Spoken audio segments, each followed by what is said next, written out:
Jason Munson here with PelletStovePro.com and PelletStovePro.net, your source for pellet stove parts and pellet stove help and pellet stove repair. And one of my favorite pellet stoves is the Austroflamm Integra. It's a fantastic stove, has a big giant hopper on it, and puts out about more heat than anything out there, or as much as some of the very best.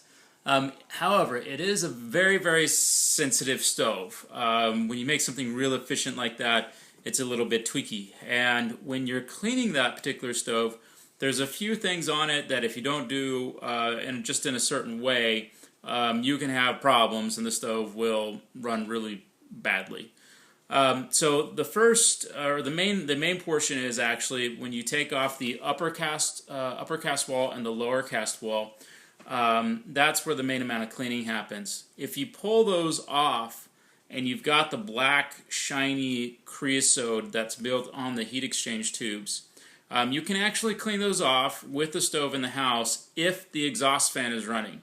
If the exhaust fan is not running, then you need to take it outside and work on it and do this procedure. But if the exhaust fan is running, you can flip on the stove so that you get the vacuum effect there.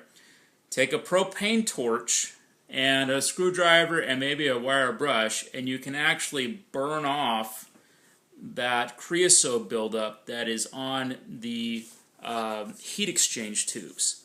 And you want to get it to the point to where those clean out rods that they go into the top, and you're supposed to be able to pull on them and up and down, and they got the rake on that are on the heat exchange tubes, and that rake is supposed to clean off the ash off the heat exchange tubes. With the creosote on there, they're usually locked in place and you won't be able to lift them up. So but once you get them cleaned off enough, you should be able to slide those up and down freely. Once you get to that point, then you're at the part of the stove where usually the problem happens is you prop up those clean out rods maybe 2 or 3 inches, and on the very back wall there's going to be some triangular holes. And there's 4 of them. They go left to right. At the very base, they're maybe about an inch, one inch tall by 2 inches wide in diameter. That's where the exhaust fumes go. If those are blocked, stove not working. Stove is not going to work. So that's kind of like the main catch area in there. Once you get that all cleaned out and make sure that those are unblocked, you can clean them out with a coat hanger usually.